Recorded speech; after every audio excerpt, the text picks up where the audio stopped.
دھوبی کی بیوی بادشاہ کے گھر میں کام کرتی تھی اور بڑی خوش نظر آ رہی تھی۔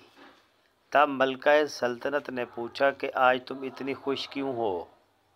دھوبن نے کہا کہ آج دھنون پیدا ہوا ہے۔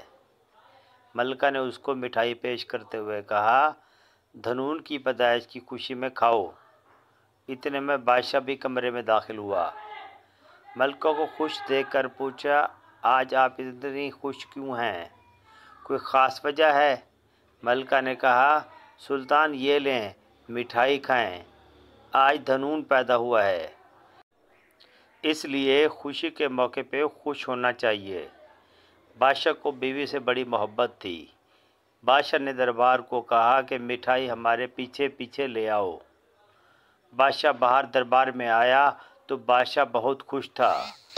وزیروں نے بادشاہ کو خوش دیکھا تو واہ واہ کی آوازیں گونجنے لگی۔ بادشاہ مزید خوش ہونے لگا۔ بادشاہ نے کہا، سب کو مٹھائی بانٹ دو۔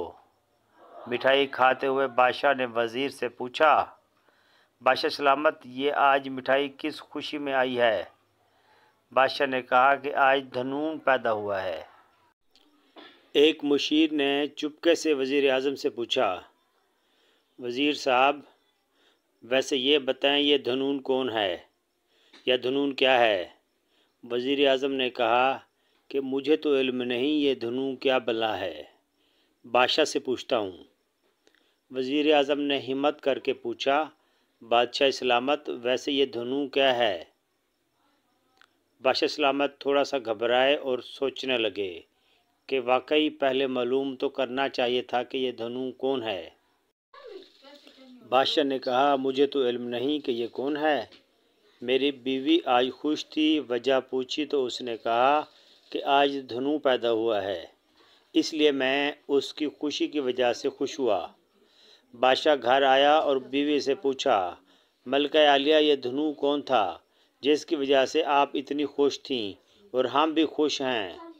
ملکہ عالیہ نے کہا کہ مجھے تو علم نہیں کہ دھنون کون ہے، یہ تو دھوبن بڑی خوش تھی، اس نے بتایا آج دھنون پیدا ہوا ہے، اس لیے میں بھی خوش ہو کر اس کی خوشی میں شریک ہوئی۔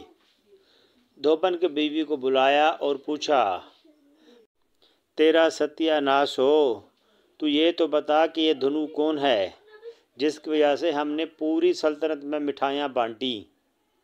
دھوبن بولی، یہ دھنون ہماری کھوتی کا بچہ ہے جو کل پیدا ہوا ہے۔